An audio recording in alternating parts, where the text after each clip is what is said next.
Well, keep the fan on or AC. Okay. So we're having a hot day here in Rochester. It was 96 today. And I'm sweating. I just took a hot shower because I have a bad shoulder and I need to take a hot shower. So you'll have to excuse me. It's okay. You can put it on low. So welcome everyone. I have to get on Mayapur TV. So give me a moment. See who's here. Then we're going to continue our class on cooperation, relationships. Last week I didn't have what I wanted to read from. It's the Sikshamrita. Sikshamrita is Prabhupada's instructions in his letters, and they are classified by topic. So I finally got Sikshamrita on my computer. So now we can begin reading, and I want to begin reading and discussing. So here we are, again in Rochester, New York, in the same seat that I was sitting before, with our studio audience. Okay, so welcome to everyone. Let's see who's on Krishna.com. Same people. Anna. Good, Anna. So Anna's good with her Siberian connection. Hopefully it'll work. Hopefully it'll continue to work. Annapurna, straight from Siberia. Okay, so what I have on my computer is what's called the database. And on the database contains all of Prabhupada's instructions, and then at one point in time, I don't know when, some devotees got together and before the database, I believe, came out, they categorized Prabhupada's instructions in his letters by topic. And that's called the Prabhupada Sikshamrita, the nectar of Prabhupada's instructions. So we're going to be reading from the Prabhupada Sikshamrita. And this section is called Cooperation, Appreciation, and Competition. So I'm just going to read the letters, and then I will comment on the letters, or I may not comment, and there are quite a few letters, and I think we'll start to see themes coming out when we read the letters. Although it deals with interactions amongst devotees, and Prabhupada's dealing practically with that, the real message for us is a message of humility. I think that underlines everything. Could you make that lower? Could you make the fan lower? Because fan sounds get picked up in microphones. Yeah, that's better, yeah. Okay, so this is from April of '67, and then perhaps we'll see a progression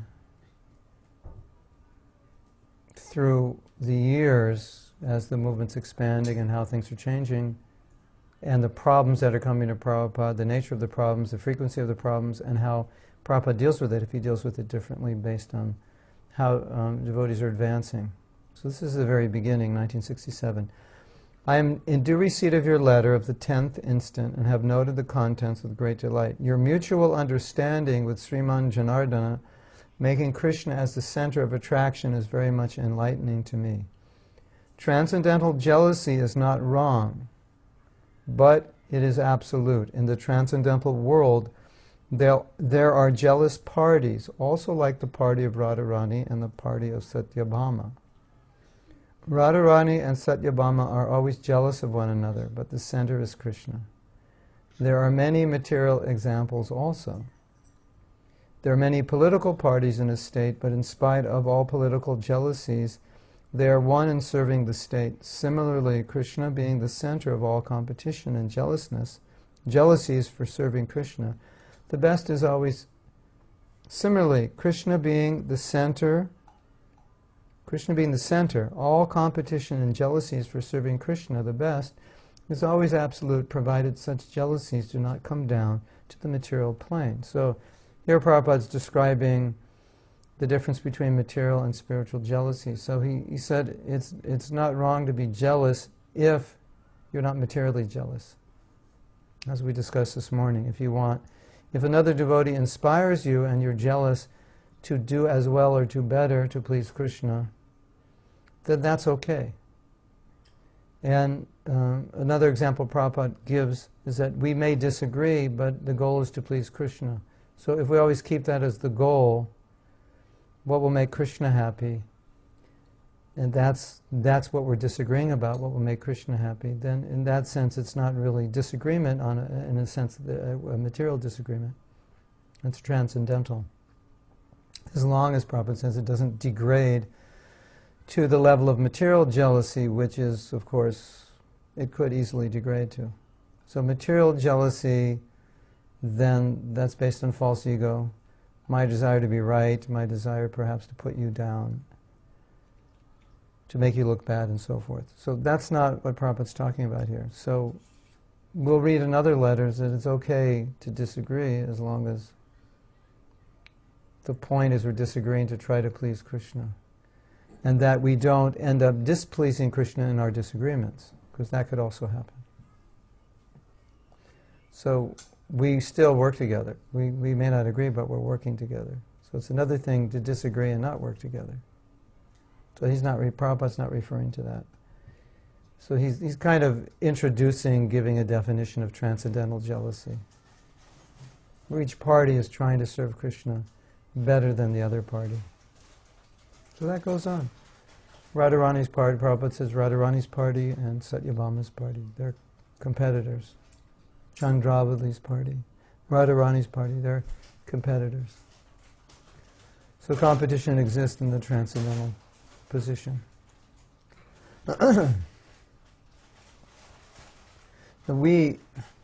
Prabhupada encouraged competition, especially in book distribution, and it often degraded into something material. So even though he encouraged it because it caused devotees to work harder and try to do out one another, sometimes it became material. So you have to be careful. So there is a transcendental competition that I'm going to do better than you, but within transcendental competition I'm very pleased if you do better than me, because it's for Krishna. But with material competition I may not be pleased that you've done better than me. So when it degrades to that level, then it's a problem. When it degrades to a level where we're not cooperating, where we're not looking after one another's interests, then it's wrong. This happened in the early days of our movement. It would happen sometimes that different temples would compete with one another, but the competition was done in a way which was not sensitive to the needs of the other temples, was not always sensitive to the needs of the other temples, but the ultimate thing that Prabhupada wanted is, yes, cooperate, but then help one another do better. So it's not that, well, I'm not going to show you how to distribute more books because you'll do better than our temple. No, I'll show you how, but we'll still compete.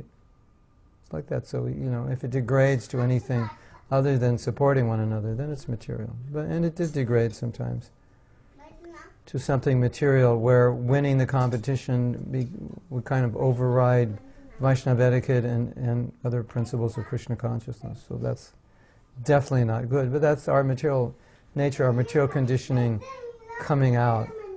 So we always have to be careful because we have that material side. We have to be careful that our material conditioning doesn't override, because it's always there, right? So the mood of a devotee, as we said a few days ago, is always to be happy that other devotees are advancing. And if I can help another devotee advance, that's good. And in my competitive desire, if I can compete with that devotee to do even better service for the pleasure of Krishna and maybe to inspire that devotee, then that's transcendental. So that's what Prabhupada's talking about here. So here's another letter from 1969. This is in September. I'm so pleased for your writing such nice sentiments. So Prabhupada's responding to a letter in which a devotee expressed his feelings for devotional service or his feelings for Prabhupada. I've especially noted that you could express yourself so beautifully. I know both you and your sister have inherited a good heart from your mother. Your eagerness to get me back in the States will surely be a success because I'm so also eager to return. This is Janaki and Jamuna, and Prabhupada's now writing from India, and they're of course missing him. Tears for Krishna is as good as associating with him personally. So Prabhupada's talking here about the separation they're feeling. These devotees are feeling from Prabhupada. In the spiritual world, separation is more valuable than meeting, so your feelings and tears of Krishna consciousness will make you more enriched in spiritual advancement. Your husband Mukunda is a very, very good boy, and you are fortunate enough to have such a nice devotee. A similar combination is there in your sister and Guru Das. Now Prabhupada's exciting some competition after glorifying them. You will be angry if I say that your sister is better than you, but I think I'm right because Mukunda supports me. Rivalry between good hearts is a very nice job, but I'm equally pleased with both your sister and yourself. So rivalry amongst good hearts. So Prabhupada's here, he's instilling a little transcendental competition and saying, I think she's better than you, and then he's instilling some rivalry. So he's authorizing it. It's okay if there's rivalry there, as long as it's done with love. So that's the whole key. And I would say, frankly, that most of the time we missed the love part of the competition, and it became very much about us winning and doing whatever we could to win. Prabhupada liked it. It just had a limit where it started becoming mundane. And of course that's true in any service we do. It can always become mundane. We can always add our mundane consciousness to it. Even if the service is very pure, like book distribution, but we can add mundane consciousness to it. So that happened a lot. And then sometimes devotees would be motivated solely by numbers, solely to win, and then they lost the sense of connection to the people that they were distributing books to. They lost the sense of the connection to the people they were mentoring to, because they just wanted to get the scores. And so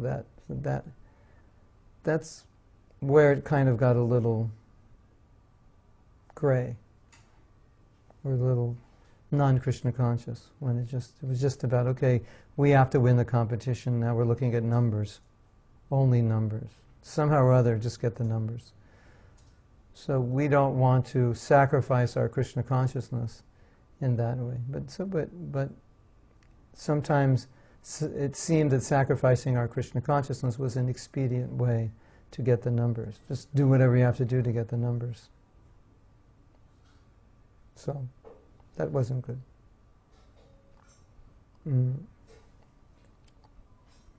Okay. So now we're in November of 67. I have already written to Hayagriva that the instructions which I impart are not dogmas. Because we're getting other instructions here. I'll just read the whole letter, because we're getting other instructions. We can also discuss those. Our instructions are all based on sufficient logic and philosophy. The thing is that while conducting missionary activities, it is quite natural that sometimes the situation may be very provocative, but we have to deal in these matters very carefully. The boy who spat upon the person, Kirtanananda, must send a letter of regret and apology. I guess the devotee had spit on Kirtanananda. That will be nice. You should always try to pacify the living entities in their rebellious propensities. These individual propensities are factual evidence for their becoming individual entities. If everything would have been impersonal, there would have been no scope for their individual manifestations. In other words, there was a disagreement. Somebody was disagreeing somebody was disagreeing with somebody. So Prabhupada's saying it's not impersonalism. If we're all one, then there's no one to disagree with anybody.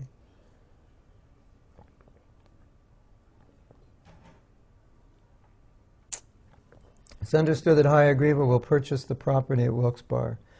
with the help of Dr. Henderson's financial assistance. I do not mind they will do something separately, but I wish there may not be any misbehavior between godbrothers. I think you can write Kayagriva a personal letter regretting the incident which had unfortunately occurred, namely spitting over the person of Kirtananda. This is a letter to Brahmananda. So I don't know the details, but we can make some assumptions here that there was some difference between two godbrothers, and now they're serving separately. So Prabhupada's saying, I don't mind if they serve separately, but there shouldn't be any misbehavior, which would include, we could include misunderstanding, further misconduct, and so forth. And Prabhupada's saying there should be apologies. So now, this class is supposed to be about working together, and here is the first letter in which Prabhupada is authorizing people to work separately, which seems to be a bit of a contradiction. Sometimes recognizing that people couldn't work together, Prabhupada would allow them to work separately, just knowing that they won't be happy together. And it was okay. He was just practical, realizing some people can't work well together. Now, of course, sometimes we don't have a choice of working separately. So in cases where there could be an option to work separately, sometimes Prabhupada chose that option. In cases where there was no option, then Prabhupada would say, well, we must cooperate even if we don't agree with the leader or whatever, because we don't have any other options. So he did authorize, I don't know if you're aware of this, but he did authorize sometimes the devotees could work separately if they didn't get along. I think this is practical, and I think sometimes people who are powerful and have a tendency for management may need a little space. So Prabhupada wanted them to have the space, and then people who like them would work with them. So that's a practical consideration. So sometimes in dealing with this topic, we also have to look at practical considerations, because we can't always create ideal situations. Although, what we'll see from these letters is Prabhupada is asking us as far as possible to be ideal. So I think, at least from my experience, putting two leaders in separate places was more the exception than the rule when they didn't get along. Okay.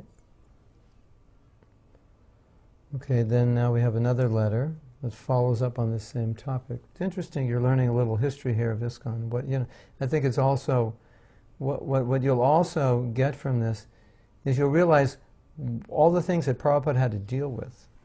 So you may not realize it. You may look at Prabhupada and think, well, he opened 108 temples in 12 years and everything went smoothly. Now you're getting the inside scoop on what he was dealing with to make this movement go. And this is right in the beginning. So the problems increased when the numbers increased. So this actually, I think, will help us appreciate Prabhupada even more. And this glorifies Prabhupada. And it shows you the kind of people Prabhupada was dealing with and how patiently he dealt with them. I've received one letter from Hayagriva expressing his sorrow about Kirtananda's plight in relation with his godbrothers. We've read that. Sorry. Next letter. In Krishna 1967, again November. In Krishna consciousness there is variety, but there is no discord.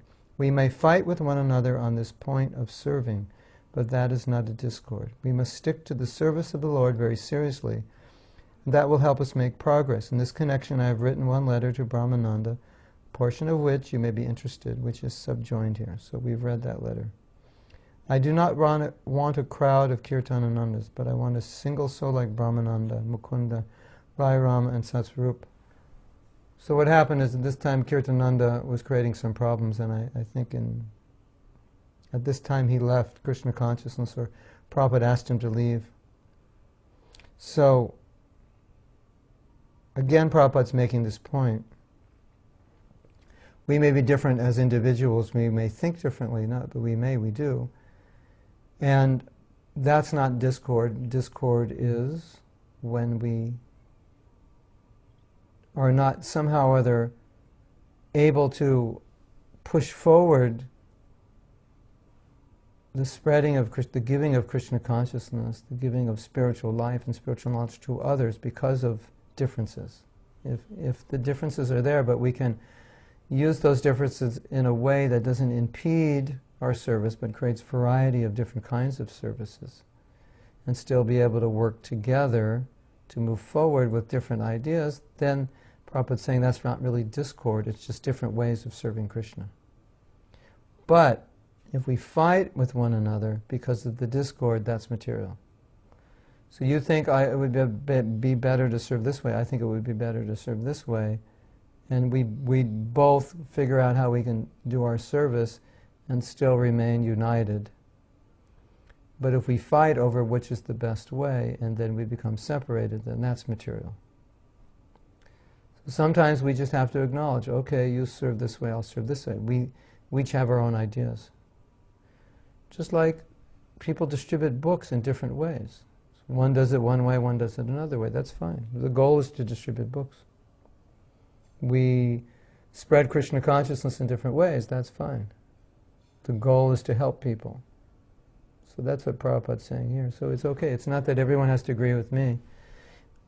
We can disagree, but because we disagree about what we all agree on, which is to serve Krishna and help other people, then we're not ultimately in disagreement. It's just, we think differently, we're different individuals, and because we're different individuals, we do things differently, and sometimes what you'll find is that when you disagree with someone, you may come, or at least you should think, that because we're different, the way I want to do it may not even work for that person because they don't think the way I think. So even if they agree to do it, it may not be successful because they're different than I am. So sometimes we see this with book distribution, where you try to show someone to distribute books in a particular way and it doesn't work for them. They don't think that way. So they have their own way of doing it, and Prabhupada acknowledged that every man is his own genius, so you can have your own way of doing it. So this is a good point to remember, that sometimes we see things in a certain way, but it works for us according to who we are, according to our level of realization, according to our advancement in Krishna consciousness, according to our nature. It all makes sense for us. But for someone else, it may not work at all. So it's a good idea. Yeah, it's a good idea for me. It's not a good idea for him. It's a good idea for this project, but it's not a good idea for that project, because on that project, people are different. Their goals are different. I want to accomplish this because I think this is a worthy goal. They want to accomplish that. I don't agree with their goal, but if that's what they want to accomplish, then the way they're going about it is good. It's just we are different people, so we have different goals. Somebody wants to bring Krishna consciousness to the educated people. Somebody wants to bring it to the scientific people. Somebody wants to bring it to ethnic groups. Someone wants to bring it to Americans, to young people, to old people, to people into yoga, to Indians. So we're all different, and so we have a different nature, right? And so maybe you want to bring it to people in the yoga community, and someone thinks, no, it's better you bring it to the college students. They'll be more, ultimately they'll take to it. The yoga people won't commit. But you say, no, I see there's a lot to do with the yoga people. They'll do it, they'll practice in their home. So we see differently. So they're not going to join temples. They're going to practice, they'll adopt it in their life. They already have sadhana. I think it's a good preaching field. And no, you say, no, but the Indians, they're so close to it, it's better we preach to them. They give more support. They financially in doing seva. So we all have different ways of seeing. And I might totally disagree, and I might say, no, your idea to preach in this way is not good. It's not what Prabhupada wants. I may feel that. But you may see it differently. Feel, no, Prabhupada wants it for these reasons. Or you may feel, maybe it's not the prime preaching service, but it's what I can do. It's what I know how to do.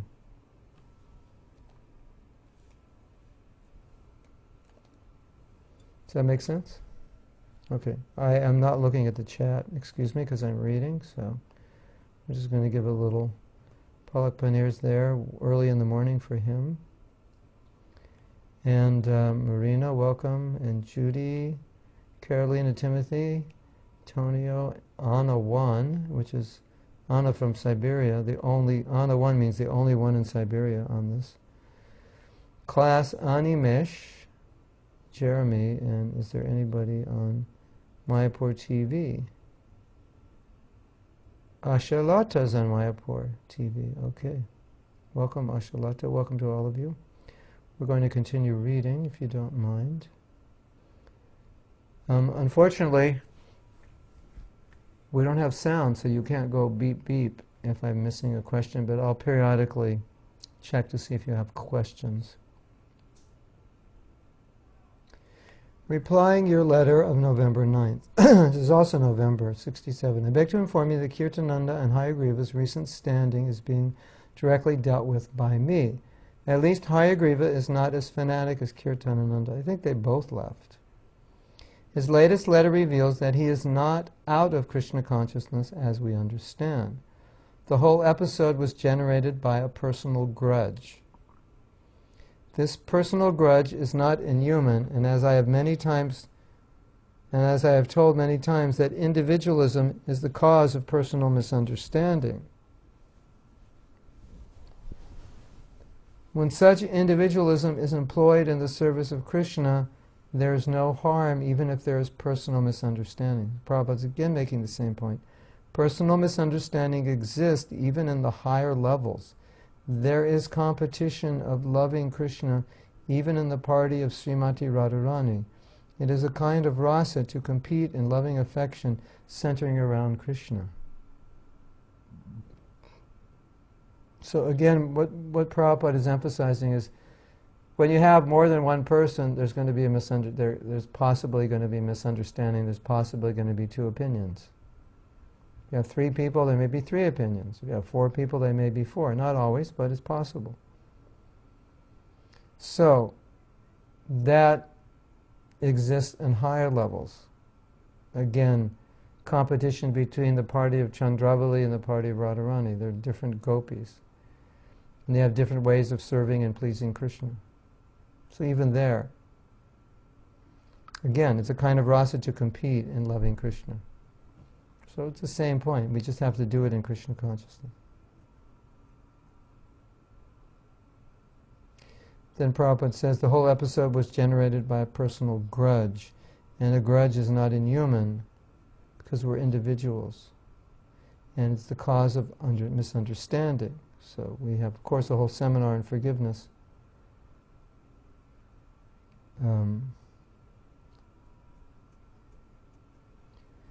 So now Prabhupada's getting another letter, and this apparently seems to be about a devotee who's becoming a little proud. Now you have to understand that most of the devotees at this time, I would say, I was only 17 at this time, and so most of the devotees at this time, aside from Hayagriva and Kirtanananda and Satsvarup Mukunda, Hayagriva and Kirtanananda were probably around 30 at this time. And everybody else was about 19 or 20 or 16, 21. So it's interesting, could you imagine we send Annapurna to a little town in Siberia to start a Hare Krishna center, and everyone who comes is between the age of 17 and 21, and that's who she's dealing with. And so you might expect maybe some bickering to go on, perhaps. Prabhupada's referring here to Subal assuming an air of importance, and that tends to happen when you're young. We get a little more proud more easily. Okay. I'm very sorry that Subal has assumed such an air of importance. You should always remember that we are on the path of perfection, but we are not perfect. If Subal Das or anyone thinks that he has attained perfection, he will be wrongly directed. I have asked you all to address your god brothers as Prabhu. This Prabhu means boss. Yes, boss. They had a television show when I was young. I think it was the Bob Hope show. And Bob Hope had I don't know what you'd call it. What do you call them? In India, you call them servants. He had in America, you don't call them servants. There's a name for them. So he would dress, he would do everything around the house. It's not the maitre d'. What is it? Tell me. I'm going to Krishna.com now. Somebody tell me, what is it? What is the person called? He was a black man. I think the show, Butler. Yeah, Butler. He was the butler. So he's a black man. He dressed nice, right? And his name was Rochester. So we're in Rochester now. So Bob, I don't remember I was just a little kid, all the interactions, but Rochester was always having to help Bob, or whatever his name he used, deal with all his situations. So he would say, Rochester. He'd say, Rochester. And Rochester would say, yes, boss. Yes, boss. So that triggered remembrance of the show. This Prabhu means boss. So I say, Achyuta Gopal, and you say, yes, boss. If every one of us thinks of his fellow workers as boss, there's no question of misunderstanding. The mistake is that being addressed as boss or Prabhu, one thinks himself as exactly as Prabhu, or the boss. One should not forget himself as a humble servant, even though one is addressed as Prabhu. So this is interesting. I assume the context of this letter is that Subal has taken a position of authority, and because he's taken a position of authority, he's assuming an air of importance over others. And Prabhupada never wanted or expected that because one was in a position of authority, they would actually overlord or have the right to control people.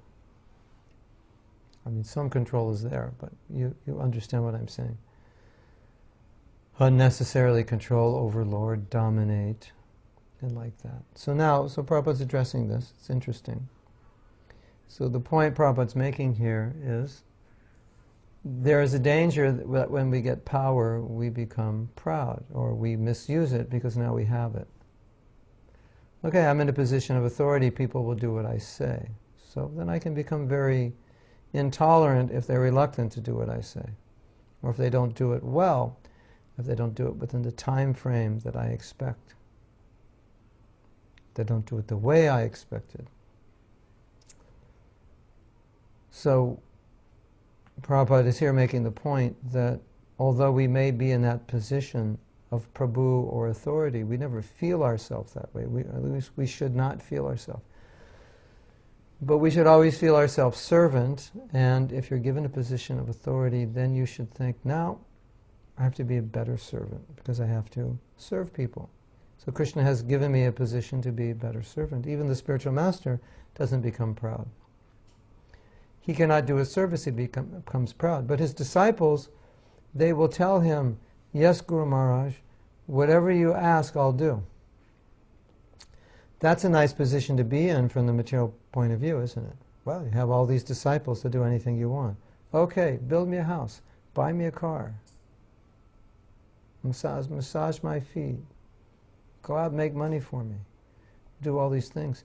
The disciples are willing to do anything, but the spiritual master, he does more service to the disciples than they do to him. He serves them more. He's a greater servant. He's a servant, he's a friend. He's not the master. Although he's called spiritual master, he's really spiritual servant. But spiritual master means he's the teacher. But he never thinks he has a right to exploit the disciple. His only interest is in delivering the disciple. So if he engages the disciple in service, whose service is he engaging the disciple in? Krishna's service, service of Prabhupada, service of ISKCON. He's not engaging the disciple in service of himself. If he does, he'll be lost, and he's no longer a spiritual master. It's because spiritual master is transparent via media. It's just he takes service, he offers it to his guru. He never sees his disciples as his. He sees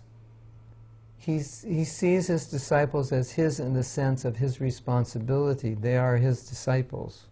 His responsibility to deliver them to Krishna. So it's a simultaneous oneness and difference. They're my responsibility. They're part of my family, so to speak. But I don't own them. I don't control them. They belong to Krishna. They're part of a smaller family within a bigger family. So they're really not mine. Although Prabhupada would say, my disciples, and we would say, my spiritual master. There's that my is, you are my disciple, I instruct you, I help you. We have that exchange, we have that commitment to one another. But you are actually Krishna's. And I'm actually your servant. So if the spiritual master is in that consciousness, what to speak of us? We get some little position, okay, now you're in charge of something. You're in charge of a few people. And sometimes we can become a little arrogant, or what did Prabhupada say, assume an air of importance to speak because we have a little control. So that's not Krishna consciousness at all. That is really what material consciousness is all about, right? And so the spiritual master is the servant. And so as we go up in Krishna consciousness, then we become more humble, and we can humbly serve even the newest devotee. Just like Srila Prabhupada, in the very early days of Krishna consciousness movement, he was serving, he was cooking and he was serving, and then he was cleaning, because nobody was cleaning. They ate and they left. So he cooked, he served, they ate, they left, he cleaned the plates, he cleaned the pots. I don't know if you all knew, did you know that? In the beginning, Prabhupada did that? Yeah. See, at the very beginning, people are just coming, hippies off the street, and there's an Indian Swami, but nobody understood what an Indian Swami is. So like, if you're Indian, then you understand the culture. You would immediately see that everyone has left, so you would ask, can I clean? Because you wouldn't allow the Swami to clean, but they didn't know that. And it was only later when they realized that, well, maybe we should clean up. He's cooking and he's cleaning, and he's serving. But another thing about Prabhupada, I don't know if you're aware of, I wrote Prabhupada letters. Generally, we were not encouraged to write letters because Prabhupada was very busy. So I only wrote letters when I was excited about something or distressed about something. I didn't write that many, but I wrote some. And Prabhupada replied to every letter I ever wrote. He replied to every letter anybody ever wrote. And in some letters you'll see that someone will ask a question, and Prabhupada will say, I've already answered this question in another letter. These letters should be distributed so you get the answer. And then he would say, but anyway, as you're asking and I'm your spiritual master, it's my duty to reply. So then he would reply. So he really felt this sense of duty as a spiritual master to serve his disciples. He'd pray for his disciples, he wrote books. He wrote the books for his disciples. He engaged them, he answered all their letters. He set up all the temples for his disciples as places to get Sangha. So right now, anywhere you go in the world, practically, you can get Sangha of devotees because of Prabhupada, not because of anybody else. There may be other spiritual masters in other parts of the world, but just try to understand, it's because of Prabhupada that there are those other spiritual masters in this part of the world. Or it's because of Prabhupada that those spiritual masters even exist anywhere. But if they were already in India before Prabhupada came to the West, and if they've come from India, it's because Prabhupada set it up. So because of Prabhupada's care and attention for his disciples, he set up this organization, which was just to facilitate Sangha, because Sangha is one of the 5 main aspects of devotional service, and we require Sangha. We have to have it. So this was the establishment of ISKCON was simply to give Sangha. So it was Prabhupada's mercy to his disciples to establish an organization. Prabhupada used to say management gave him a headache. It's not that he liked management and he liked complex organization. He didn't like to do it. He was a teacher. His service was to translate. But he did it to give us Sangha. And he did it to give shelter to people. So that now, anywhere you go practically, there are temples. You're never going to be that far from Sangha. So that's another way Prabhupada served his disciples. I mean, if you look at his letters, you'll really get a sense of how he served, because there's so many letters that he was answering every day, and just dealing with various practical and individual problems. And he didn't not answer any letter. And then every day he gave class. So that was part of his service to his disciples, at least one class a day. And then he would go on a morning walk, which was for his health, but on his morning walk he would talk to his disciples. So he was always giving, so he was always serving. And then he's staying up late at night, so he's translating his books. For who? Prabhupada said that we're not writing these books for selling, we're writing these books for my disciples. Of course, Prabhupada wanted the books to be distributed, but his point was that they were first written for us. So again, serving us, his books. Look at all of Prabhupada's books and just think, this was Prabhupada's seva to us, his disciples, his grand disciples. And so every instruction Prabhupada's giving us is just service. And then Prabhupada traveled around the world. He was asked, why are you always traveling? Because he didn't stay long anywhere. After maybe 1972, it was just on the move. Before that, he would stay longer, setting things up, establishing. The movement was not strong, devotees were young, so he wanted to stay in one place and train. After a certain point, he was just traveling, and a few days here, a few days here, 1 week here, a few days here. So the reporter said, why are you traveling? He said, to keep my disciples strong. So he was traveling for us. It's not easy to travel. Go to this temple for a few days, inspire the devotees. Go to this temple for a few days, inspire the devotees. Go to this temple for a few days, inspire the devotees. That's what he was doing, to keep his devotees strong. So there he's making this sacrifice through various time zones. He was not young, he was not healthy. Still, he was doing that for his disciples, to serve his disciples. So I just wanted to make the point that you look at how much service Prabhupada did.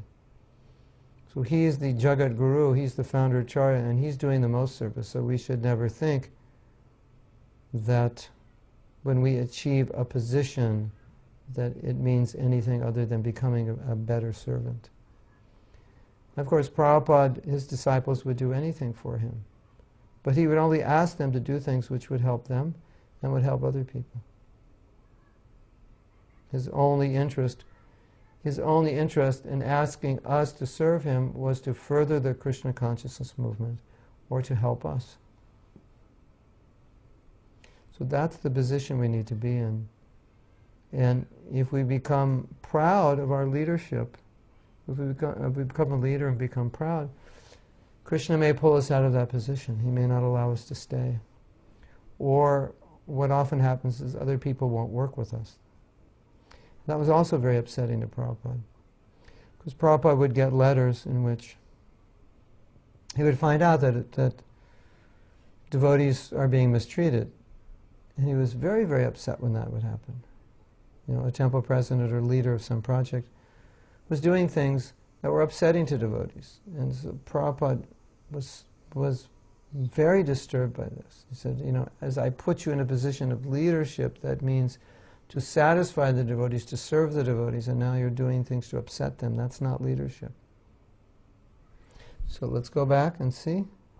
Any questions, comments, additions, subtractions? Palak Panir says, but how can you see devotees as boss when they give you order advice you don't agree with or don't agree is the best idea?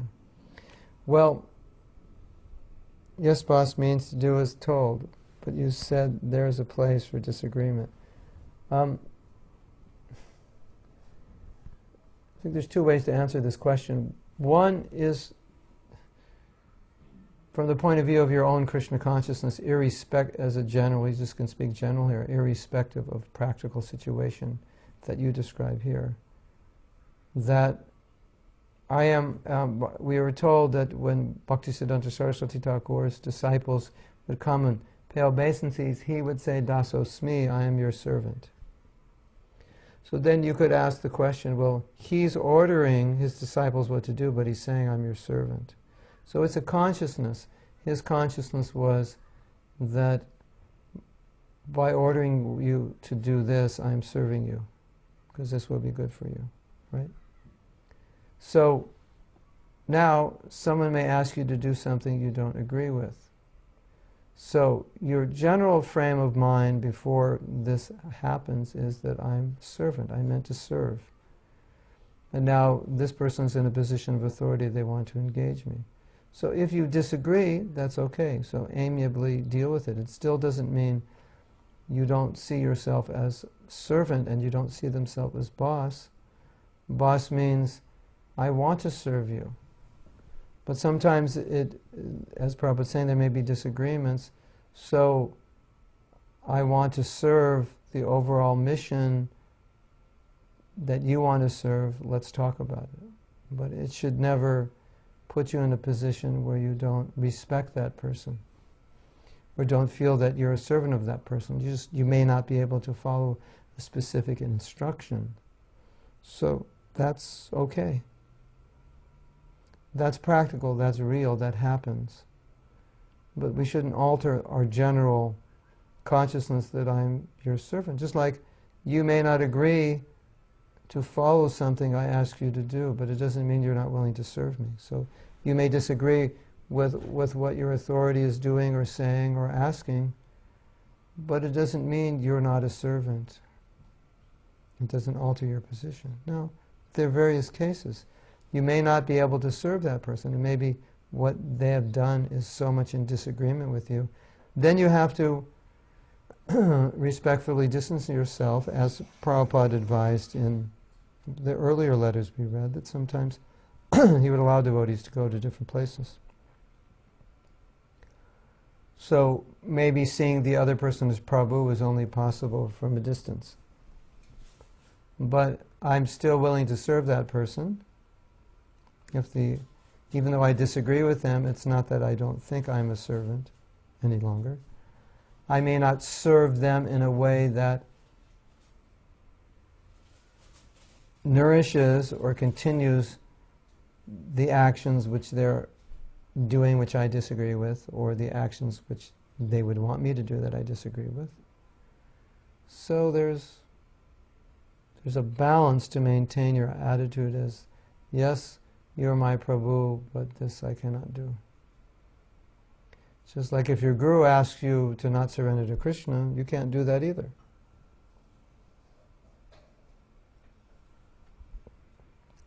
Or if your guru asks you to do something which is not Krishna conscious, you can't do it. You have to refuse. As Bali has refused to follow Sukracharya when he told him not to surrender to Krishna. So I don't know the specific details you're referring to, so it's hard to answer your question, but general frame should always be we're a servant, because we are. And general frame should always be respecting the devotees. How can I serve you? How can I help you? In this particular case, you may not be able to serve your boss, especially if you're married to her. It may be even harder to serve your boss in every situation. But still, even the man is supposed to see, a man's thinking, well, the wife sees the husband as Prabhu, but I shouldn't see my wife as Prabhu. That would be weird or awkward. No. It was Gorkashore Das Babaji gave instruction to one Grihastha. He said, your instruction is to serve your wife, because that will keep you humble. So why not be humble?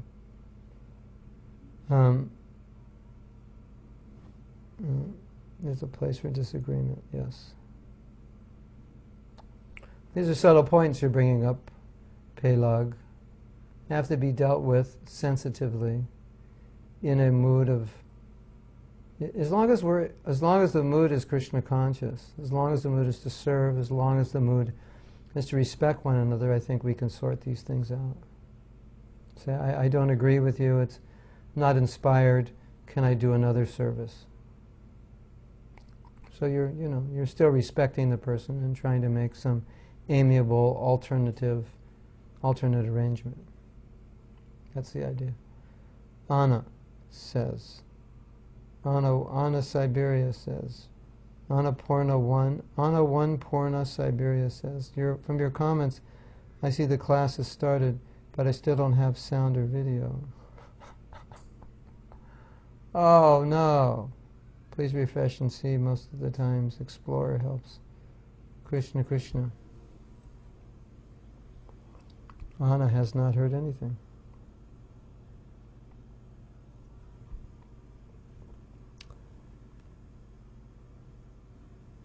Terrible.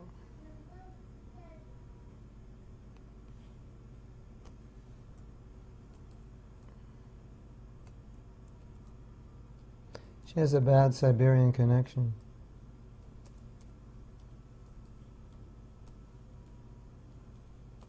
I have to write her something. I'm going to tell her, increase her desire if she's not on. I don't know if she's on. Increase your desire to hear, Anna, and maybe your connection will start to work. Have to increase your desire to hear. Maybe Krishna is wanting you to increase your desire to hear.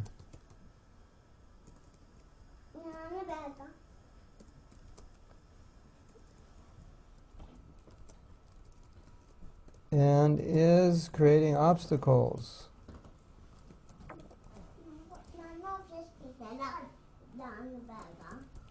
Anyway, you can think this way. Okay. You had a question? Someone? Achyuta Gopal? No? You had a question or no?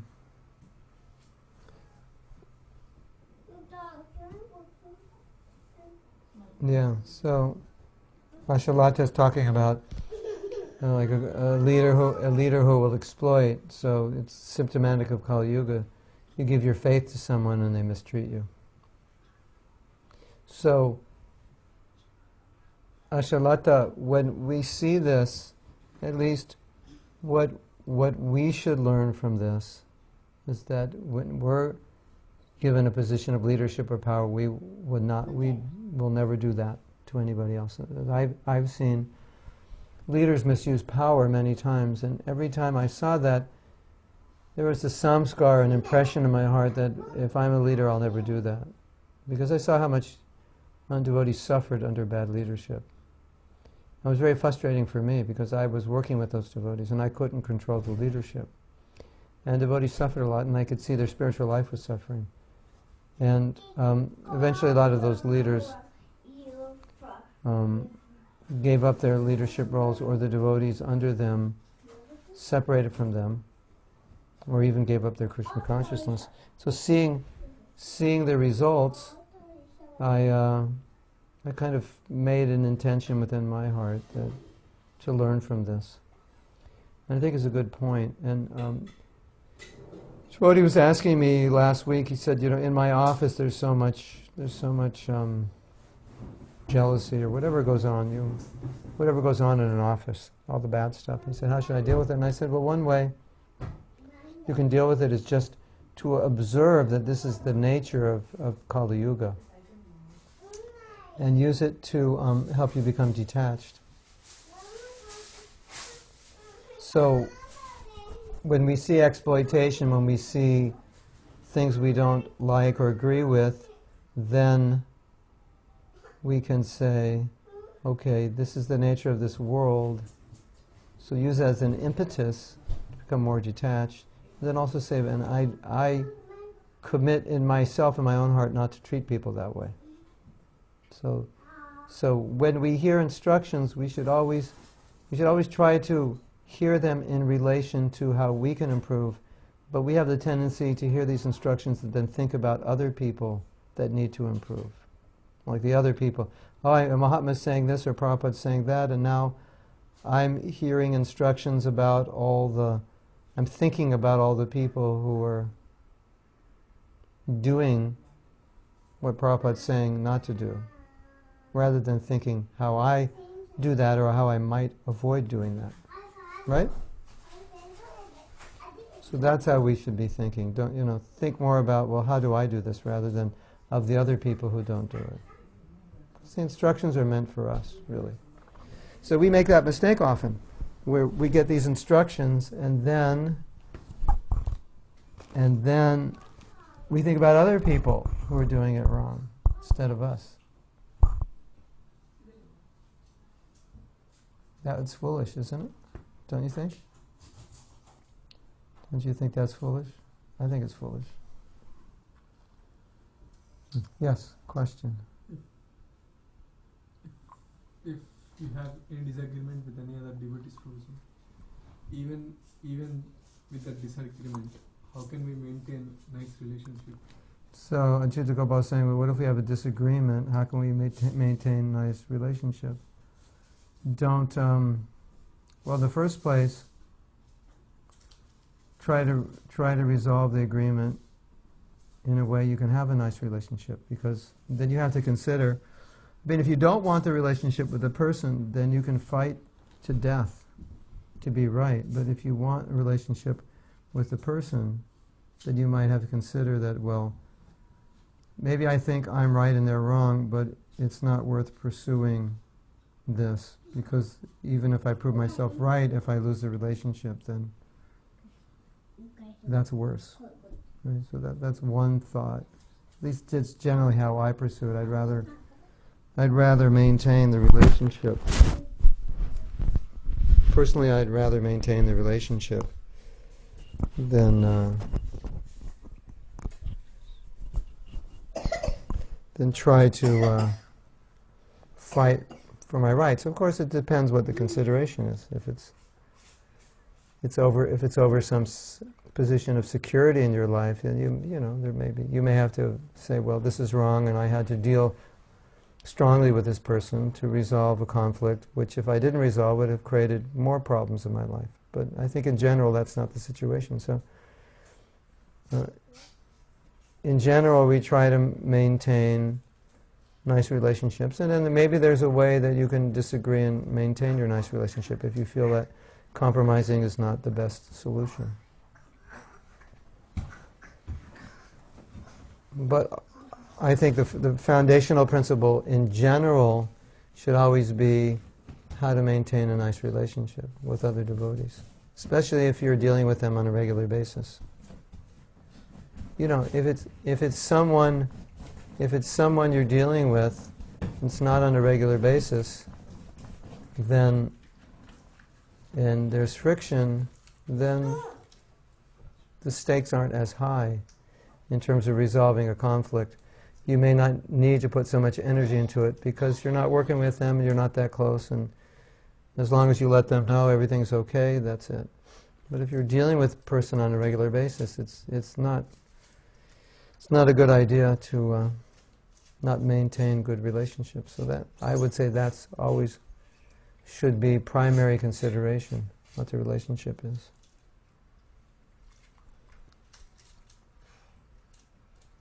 Anna finally got on, except the class is ending now, but it's recorded. Of course, if you ask questions, then the class will continue. Fight to death, yeah. Sometimes we do fight to death. Sometimes we say irreconcilable differences, like we just can't compromise, and we won't. See, sometimes what I've seen happen is that a devotee may feel it's against his integrity to compromise in a situation.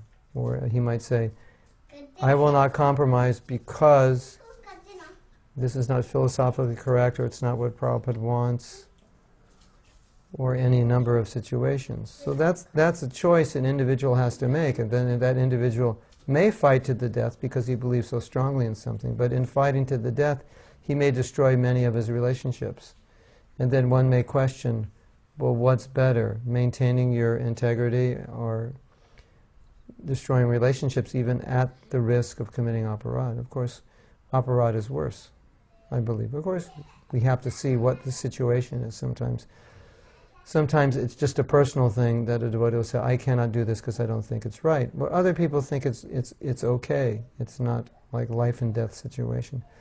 And I think in those situations, it's better we come to a higher consciousness, where sometimes we may have to sacrifice what we think is right for creating harmony and unity. Now, some people don't agree with that. They don't think you should sacrifice to create harmony and unity.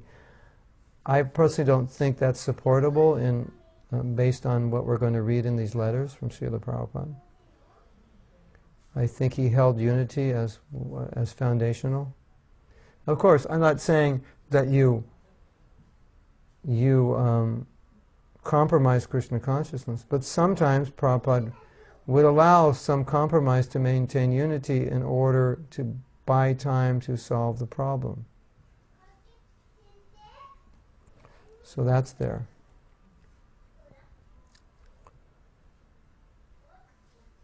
Don't just go on even you don't agree, because then we can make a solution. So, but this is what I believe Prabhupada wanted us to do, because he asked us to cooperate, and so he said, "You manifest love for me by cooperation, and if you don't cooperate, then you're hurting me, you're harming me." So the highest principle is to satisfy the Guru. So if by maintaining my integrity to what I believe is important, it ends up creating a situation in which Prabhupada is displeased, then that's not good. And if I compromise my integrity in a way that pleases Prabhupada, then of course that's better. Because ultimately, pleasing Prabhupada is really the common denominator, or it's the standard which we want to achieve. We don't want to be right at the cost of displeasing Prabhupada. Right? So that's important consideration. Now you might ask, well, how do I know if I hold to my position that would displease Prabhupada? Or how do I know if I compromise my position it would please Prabhupada? You may not know unless you consult other devotees. But we can use that as a principle. Okay. Oh yeah, so Annapurna is asking, are thoughts against a devotee counted as insult? We actually discussed this when? Yesterday? Day before? Actually we discussed it, but it was after class. So you didn't hear the answer. Okay, so good question. Well, the question was, if you make an offense in your mind, is that an offense to devotee? Because in Kali Yuga it said that sin is only sin if you actually do it, not if you just think it. And so I said that I think you have to qualify what is blasphemy, what is offense to a Vaishnava. And I said, so I gave an answer which I think will be helpful for you, is that sometimes we offend devotees, but we actually have a lot of affection for the devotees. We may be working with them, but if some situation comes up and we offend them, but primarily we're showing them affection and there's a relationship, so that's not really considered an offense. It's when it's constant, when it's malicious, when it's meant to degrade or bring them down, then it's a reflection of your own offensive mentality. So offenses are also, for us, ultimately the offense that brings us down is the offense that's made with an offensive mentality. So you might insult somebody just because that's what people in Siberia do, and everybody does it, or people in New York do it, and it's not like they're insulting, that's just the way they are. It's not like it's malicious, it's like for them it's just funny, or it's just normal, right? But I'm not saying in Siberia you do, or people do, or you do, but I'm just giving it as an example, offense, insult is really, if it's malicious, then it'll bring you down. If it's just circumstantial, like the devotee did something, so you make a joke about them, that is offensive, but it's not going to destroy your bhakti. Because it's probably not malicious, and it's probably not repetitive. It's just a one-time comment. If this were not true, then husbands and wives would all have left Krishna consciousness by now, because they get in fights every once in a while. And so that fight is Vaishnava aparad. But the fight is within the context of affection, so it's not really Vaishnava aparad. At least it's not enough of an aparad that it outweighs the affection they have or the good relationship. Now, having said all that, if you insult someone in your mind, it's still that you have to deal with the consequences of the way you're thinking. So, and then you have to consider why you're thinking that way in the first place. So it is a contamination. But it's not, you're not going to experience the full manifestation of the effect unless you start verbalizing it. And unless it emanates, as I said, from a very offensive mentality. Because it's the mentality that's really what we're talking about. So if by nature you're not offensive, if by nature you are servant, you see others as Prabhu, but sometimes just something bothers you and you make an offense or you insult a devotee, even verbally, it's not generally so destructive. Unless the devotee gets very upset, then it increases the negative effects of your reactions. The reaction will be stronger if the devotee is upset. So generally we say if someone insults us, don't get upset. Because if we get upset, then it's bad for them. But at least if your insults are only in your mind, then the other devotee doesn't have to hear them, but you have to hear them. And so you'll get affected by it. So any bad thought affects us. It's just worse when it's verbalized or acted out. And then we also made another point, which I don't know if you're aware of, but there's a difference when you offend an advanced devotee maliciously. That's called Vaishnava aparad. When you just insult like an ordinary devotee, that's considered sinful. But there's a threshold at which it becomes aparad, and until it becomes aparad, it's just sin. And sin is removed by chanting the holy name, but when it becomes aparad, it's not just removed by one's chanting. Chanting again and again, it takes a long time to remove the effects of Vaishnava aparad. So you want to be very careful about being malicious towards other devotees, being respectful. You want to be careful about consistently insulting or offending, especially, as you say, careful about verbalizing it. And if you are, in your mind, offensive or insulting, you should be regretful for it. So that's the proper attitude, because then it's not malicious. And you have the right attitude. It's just the wrong thing is coming because of conditioning. But at least if you have the attitude that you don't want it, you don't like it, then you're okay. And then gradually that will help you minimize it. Of course, the best way to minimize it is by glorifying and appreciating that devotee. So anytime you find yourself insulting somebody, in your mind, try to appreciate something about them, try to glorify them, try to say something nice. It'll counteract that. And then it'll start a habit of seeing the good. Because insulting means we're just seeing the bad. Or it may mean that we want to get up on them, one up on them. Or we want to feel ourselves better than them. Or we want to put them down to make ourselves feel good, which is very perverted, if that's what we're doing. You know? If we have to put somebody down to make ourselves feel good, we're in a bad state of consciousness. That is very, very low level. That's asuric consciousness, demoniac. I can only feel good by putting somebody down. That's not Krishna consciousness. So if that's what you do, then you suffer from that. But as I was saying, go a little deeper and try to understand what's the psychology I have that I would even do that in the first place, that I would make myself feel good by insulting somebody else. What's wrong with me? Rather than think what's wrong with them, why not think what's wrong with me that I would even think that way? Right?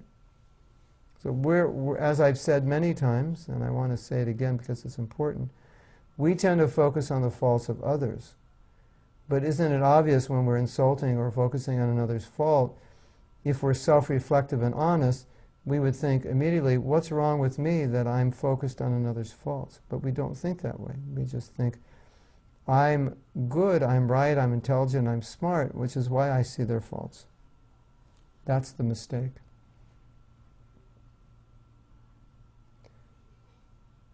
And as Pallavi is saying, if you think, let's say you just insult in your mind, but it becomes continuous, you're going to do it. Eventually, it's just going to happen. And you'll suffer for it.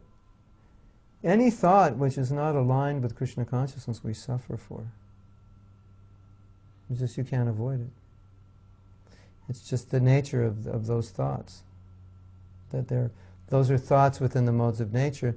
They keep us within the modes of nature, and when we're in the modes of nature, we're not happy. So our foolishness is that we keep these low thoughts within the modes of nature, and then we try to be happy by numbing ourselves to the pain that we've created by being in those modes of nature. So we go off and get drunk, we go off and get to a movie, we go off and have sex, we do all these things to forget the pain that we're really in because of our wrong consciousness, which is the pain of being in touch with these lower modes of nature. So the real solution is just get out of the lower modes and you'll be happy. And then when you're happy, you'll have no need to insult anybody. Because the happy people don't insult people, do they? Unless they're comedians and making money. But generally, if you're happy, you don't feel inclined to insult and criticize. Generally, that insulting and criticizing comes when you're not happy, when you're frustrated with yourself, and you need to pull somebody down to make you feel good, right? So this is it's not healthy, and so we want to get out of that. Yes. Marina says, Prabhu, you explain everything so well and with details as if you can read our minds. I can. I see all of you out there. I know exactly what's going on in your minds. I know. You can't hide anything from me. I know it. I know. Well, here's the thing, Marina and all of you. If you advance in Krishna consciousness, then you advance beyond this conditioned stage. And when you advance beyond it, so you no longer do it, then you can have very objectively look at it, because you've been there. I only know this because I've been there myself. But now that I'm coming out of it through years of practice of Krishna consciousness, I can see more clearly what it is, because I'm not in it. So if you advance in Krishna consciousness, you begin to transcend your anarthas, and then you very clearly understand them, and you very clearly explain it to other people, and you can also help them understand how to get out of it, because you're getting out of it yourself. And so you're expressing your own realization.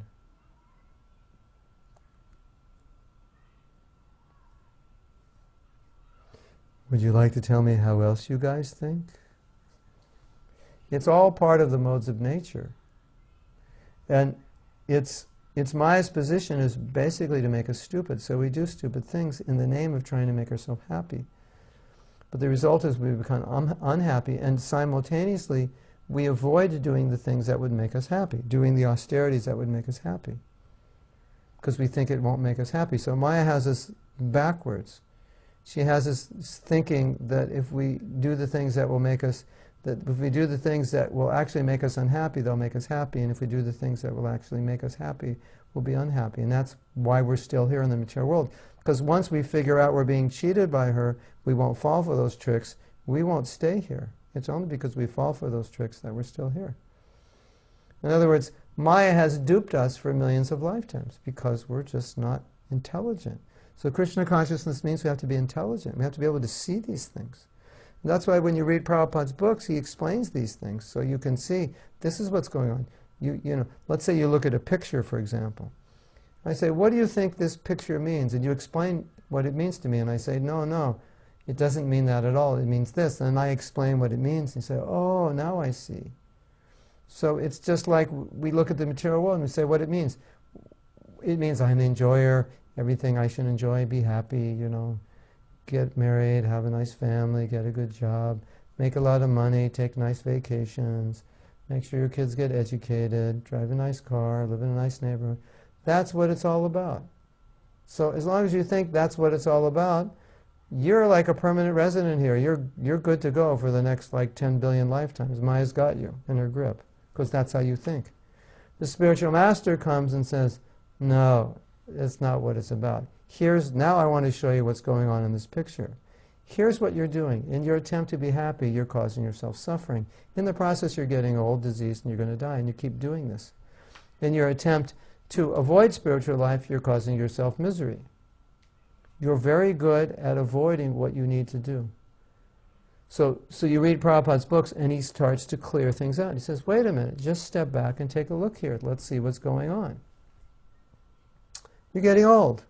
You're dying. You're not in control. You're creating karma. Everything is not the way you want it. There's so many things that are not the way you want. So many things you can't control. You're not happy all the time, and in fact, a lot of times you suffer a lot.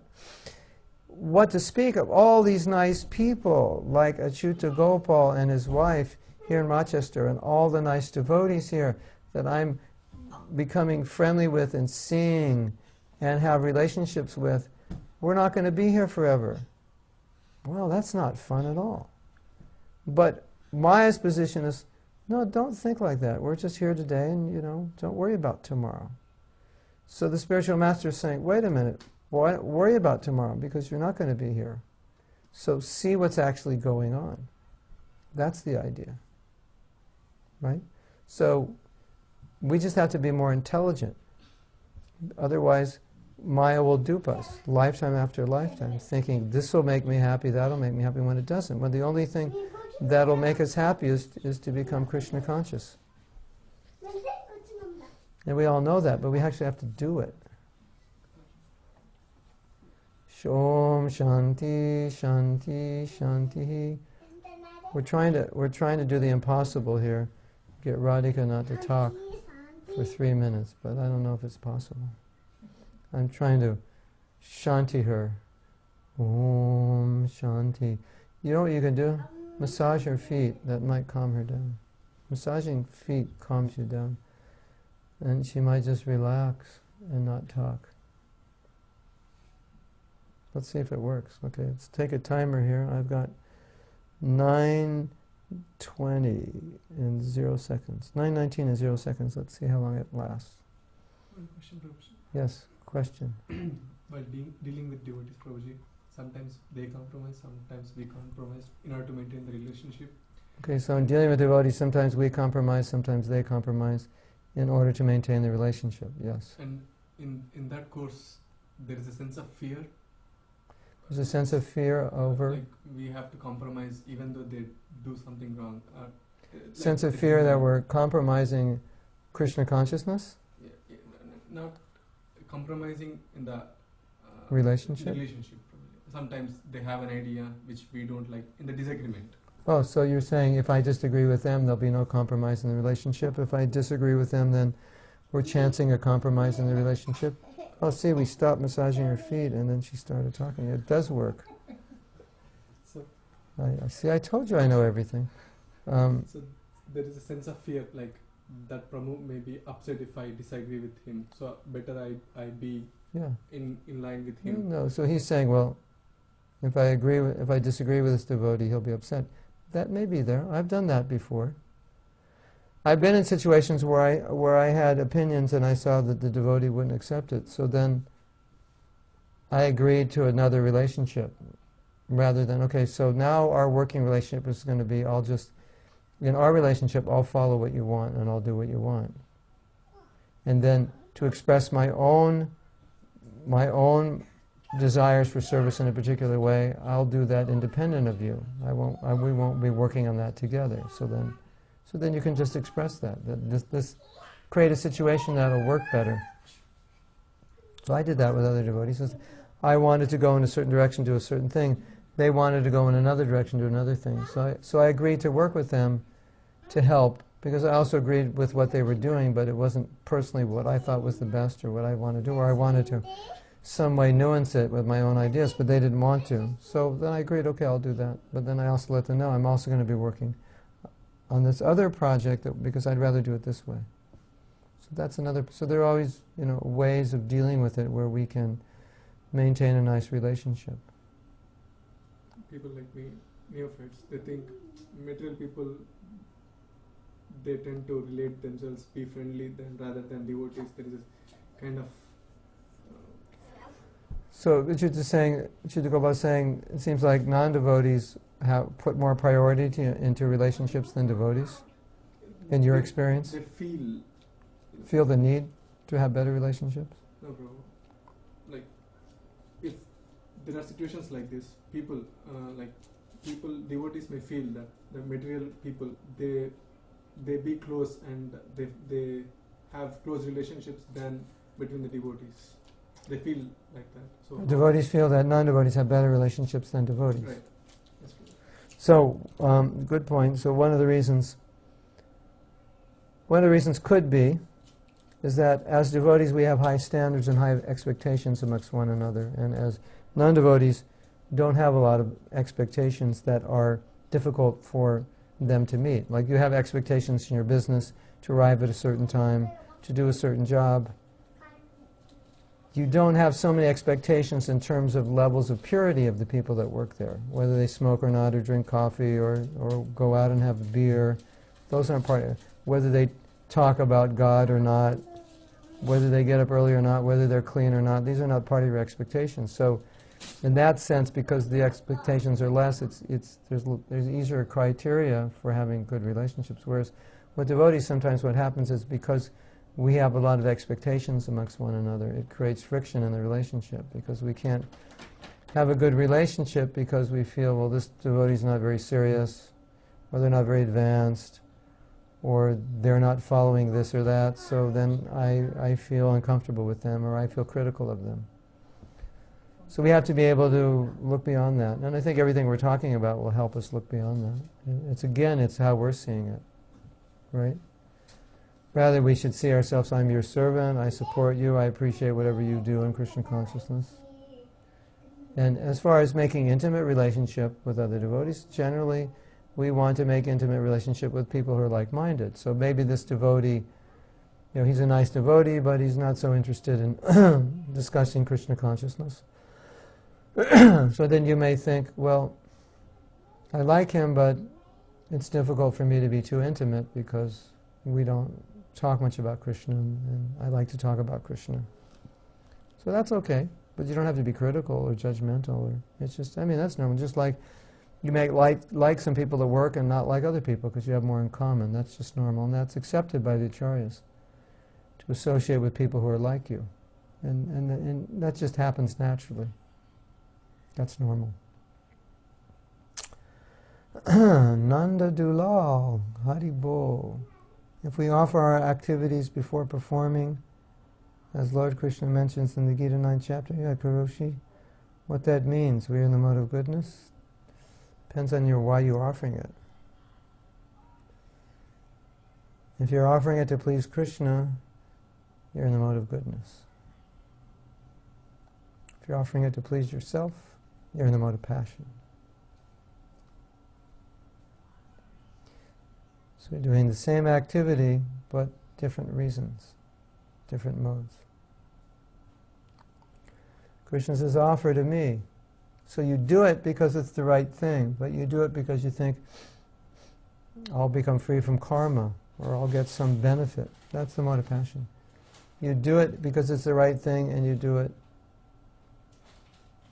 because it's the right thing. That's the mode of goodness. And you do it because it's the right thing, and because you want to please Krishna. That's transcendental.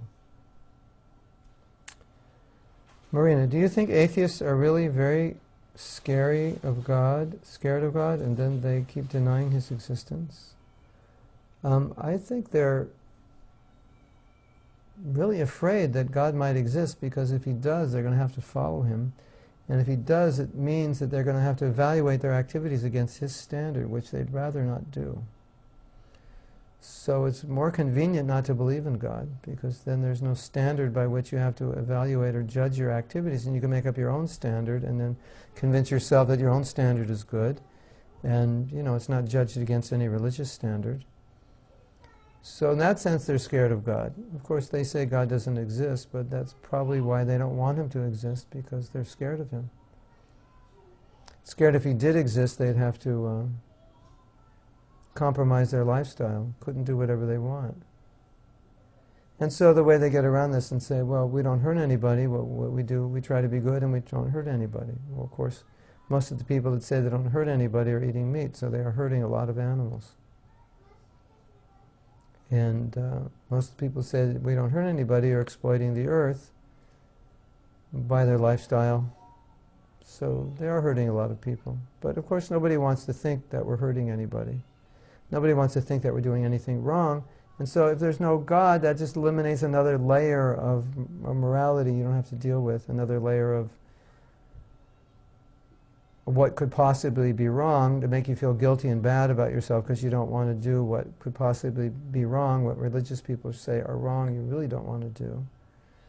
So if you can just get rid of God, that would be like, that would be cool. Or you could create your own religion, your own spiritual process, and just believe anything you want and call that spiritual, which is kind of the same thing, except you allow God to be part of it, but you still do whatever you want. So it basically becomes the same thing, but at least in that position you believe in God. So there's a chance you might come to a higher position.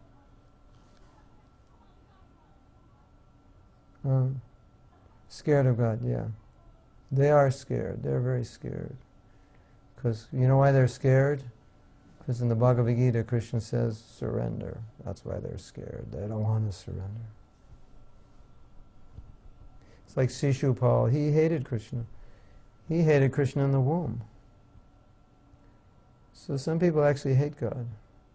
Of course, Kamsa was very scared. He hated Krishna, but he was scared.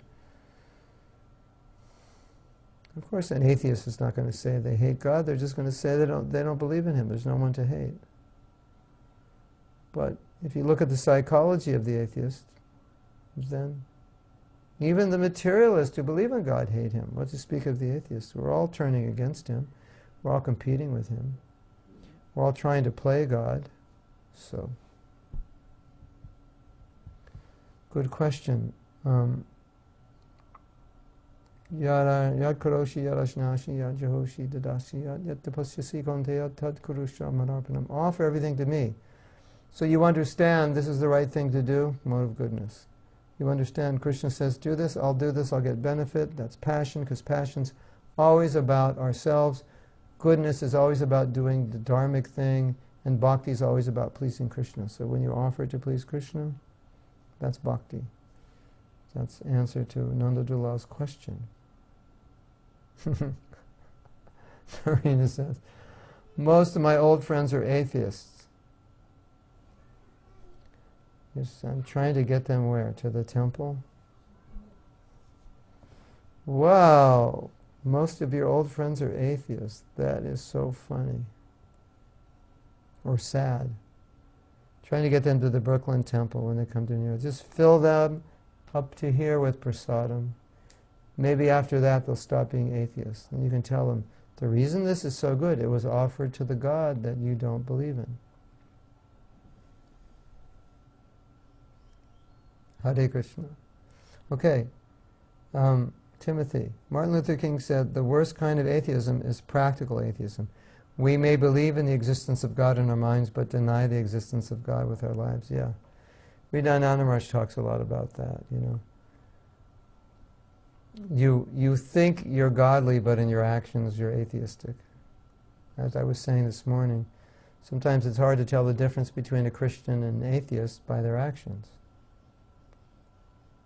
There's very little that would give indication. So, very good point. We deny the existence of God. It seems that we deny His existence by our actions, yes. So you call that a mental theist, but a practical atheist. Yes. So, Prabhus, Matajis, we're going to end here. My request is become intelligent, see things as Prabhupada is teaching us to see things. And if you see things this way, you'll be very happy, because you'll always be close and connected to Krishna. You'll be close to your spiritual master. You'll be close to Prabhupada. You'll be at least situated in goodness, because goodness is enlightenment. You see things as they are. And then you'll be happy. And you'll stop creating misery for yourself, and you'll become smart enough to put an end to the cycle of birth and death. But if we don't become intelligent, Maya will dupe us again and again and again. Right? And every time we get duped, we get another body for a new session of being duped. So you can call this class being duped by Maya. Carolina, you know what it means to be duped? You understand that word? Duped. That's like somebody calls you up and promises you something. It says, send me the $20 and I'll ship it to you. So you send the $20, they don't ship it, and they don't even exist, and you lost your $20. You got duped. That's what it means. Duped. You got cheated. You got bamboozled, bewildered. I thought it was this, where you go through these magazines and they have all these products, right? And you go, oh, this product seems fantastic. And then they ship it to you and you get it, and it doesn't look exactly like it did in the picture. It's a little lighter, a little thinner, a little smaller. It doesn't actually do as much as I thought it was supposed to do. So I think I got duped. That's what it means to be duped. Right? I think it's one thing. I'm being led to think it's one thing. I'm being led to think this will make me happy, but it doesn't. It causes me unhappiness. So Maya duped you.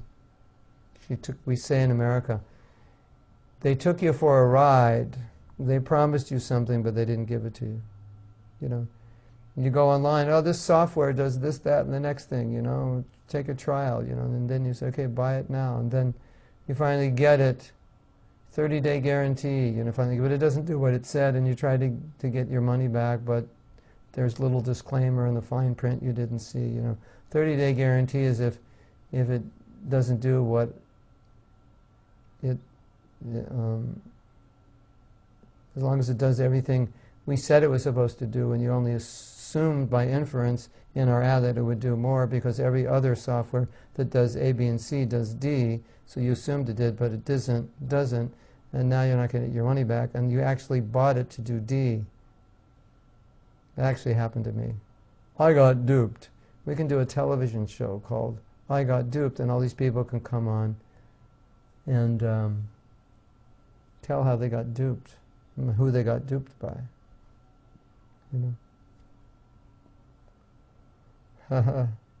Yes, it happens a lot in the world, yeah, most of the time, yeah. So one time Prabhupada said, not everybody can take to Krishna consciousness, because he said not everybody's that intelligent. You require intelligence to see through what's going on. And a lot of times what Prabhupada does in his books and his lectures and on his morning walks and his conversations is point out the foolishness of materialistic people. Even the foolishness of professors and scientists, of respectable people, so that we can see, so that we can be intelligent. Sometimes he'll point out the foolishness of other so-called religious people, so we can see their mistakes. We can see the wrong way they're thinking, so we can distinguish between what is pure spirituality and what isn't. So he said, people think this way, and he's pointing out that's the wrong way to think. They're being controlled by Maya. Maya's making them think this way. That's why he's saying these things, because Maya's making them think this way. Maya's engaging materialistic people in this way. Maya's engaging so-called religious people in thinking this way. So he points out the mistakes so we can distinguish what is truth from what is false, what is pure from what is not pure. But it requires some intelligence. Of course, Prabhupada is giving us that intelligence. We just have to accept it and see it and not be sentimental about it, because sometimes Prabhupada may challenge something that we think is good or we have affection for, and it's difficult. Say, no, they're actually not that bad. But as you become more Krishna conscious, you'll see that if Prabhupada's pointing out something's bad, it's really bad, and you just didn't understand how bad it is. Now today in Kali Yuga, we're seeing how bad things are. A devotee just sent me an article on fluoride. I mean, I knew this before, but there's more information. Fluoride, which is in your drinking water and in your toothpaste, is one of the most toxic substances on the planet. It destroys your body. It'll actually destroy your teeth. It's been found to cause cancer. It's found to rot bones, on and on and on. Why is it in the water? Why is it in the toothpaste? Right? I don't know. It's pretty bad. Cell phones, cell phone towers. Very bad for us. Microwave ovens, even worse. completely electromagnetic frequencies which are destroying our bodies and minds are all around us. The cheating that has gone on in the banking systems and continues to go on, the cheating that goes on in politics, you go on and on and on. Now, the thing is, 40 years ago, Prabhupada told us all these things, but a lot of us thought, well, it's not that bad. Prabhupada told us a lot about the cheating that goes on in the world of science and in the world of religion, and we said, no, not really, it's not that bad. It comes to light again and again and again. And then we start to say, yes, we didn't believe it fully. We thought Prabhupada maybe was exaggerating, just to inspire us or scare us. He said, but now we see what he said is true. You know, in 2008, the economy almost collapsed. It almost totally fell apart. That can't happen too many more times before we just lose it. Warren Buffett is pulling his money out of most of his stocks. He said the stock market is not going to make it. Prabhupada told us, you know, everybody's optimistic. Stock prices are high, housing market's going up, hooray, hooray, everything's getting better, employment's going up. And, you know, and the billionaires are taking all their money out of the stocks. What's going on? They don't think it's going to make it. Prabhupada said at some point the economy is going to collapse, you know.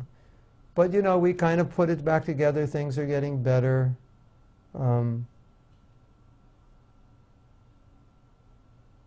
Okay, you had your house repossessed, whatever, you know. You got $100,000 in credit card debt. Somehow or other, you're pulling through. Things will get better. No, Prabhupada wasn't optimistic like that. He predicted these things, you know, that the economy cannot go on the way it's going on. It's not based on any solid foundation. We need to be producing our own food. We need to be self-sufficient. He said these things. More and more we're seeing the need for that. You just, you know, practically everything in your house is bad for you because you didn't make it. You didn't grow it. It's full of junk, chemicals that'll kill you. Prabhupada told us all these things, but we're seeing it now more and more. Right? So that's being intelligent. You know? That's what Prabhupada wants us to be, as intelligent and show, you know, look at the situation. This is Kali Yuga. We're being exploited, we're being cheated by many people and also by material nature. So we have to be intelligent to see this. Right? I was in India. I have a pair of shoes I really like. They are Crocs. They're Croc sandals. They're super comfortable. But the straps always break. This is my second pair, and within 1 year they broke. And they're $35 sandals. You expect $35 sandals to last, right? So I was in Navadvip one day, and I brought my shoe thinking I would see a shoe walla, right? So he's sitting on the street. I give him the shoe. He looks at it. I would say within 90 seconds it's fixed. And I think I paid him 10 rupees, maybe 20. I think it was only 10. 10 rupees is 18 cents. Can you get your shoe repaired for 18 cents? If we try to get that shoe repaired here in America, how much do you think it'll cost? $15, $12, $18 for them to thread it? First they're going to look at it and say, I can't fix it, because they've got the super high-tech, all the stuff. And they can't fix it, where the guy on the street with a little needle can fix it, you know. Hopefully they can fix it. So what's going on, you know? You're going to charge me $18. It took this guy 90 seconds, you know. You're going to charge me $18 for 90 seconds. Wow. My lawyer doesn't even charge me that much. You know? So, you know, this is just the way the world is. Prabhupada told us it's like this. It's all about money. It's all about getting ahead. People are thinking about themselves. We have to see through that. We have to see how it actually is and not be bewildered by it, thinking, oh, there's the pot of gold at the end of the rainbow. For us, the pot of gold is Krishna consciousness. That's the pot of gold. That's what we're looking forward to. Right? That's how we have to see it. Okay. Okay, so the name of this lecture is Duped by Maya, and there's no pot of gold at the end of the rainbow. Only there's a pot of gold at the end of the Krishna conscious rainbow. Okay? So we went way too long, and I'm way too hungry, and I have 2 rounds left to chant. Because I was writing this morning. No, I was actually reading this morning. Interesting things about the holy name, which were so mind-blowing that if I told you now, you wouldn't be able to sleep tonight, so I won't tell you. How's that to agitate you? Now that I've got everybody agitated. Tell me, well, please tell me. No, I won't tell you. Ask me some other time. Okay, we're going to have Bhagavatam class tomorrow at 8 o'clock. Can I write a book on the holy name? I can. But the problem in writing a book is that you need time. And the problem with time is you need money, because while you're writing the book, you have to eat. And while you're writing the book, you don't make any money. Even after you write the book, you may not make any money if it's not a bestseller. So yes, I want to write a book on the holy name. I want to write a book on forgiveness, one on humility, and I have a few other ideas. But I'm not rich and famous yet, so that's the challenge I'm having. To be able to sit in one place and do it. I'm a grihasta, so as grihasta you have people in your family that like roofs over their head, they like food on their plate, and they like to eat clothes, and sometimes buy jewelry. And we also like to preach, and we have so many preaching projects which take money. So that's the challenge.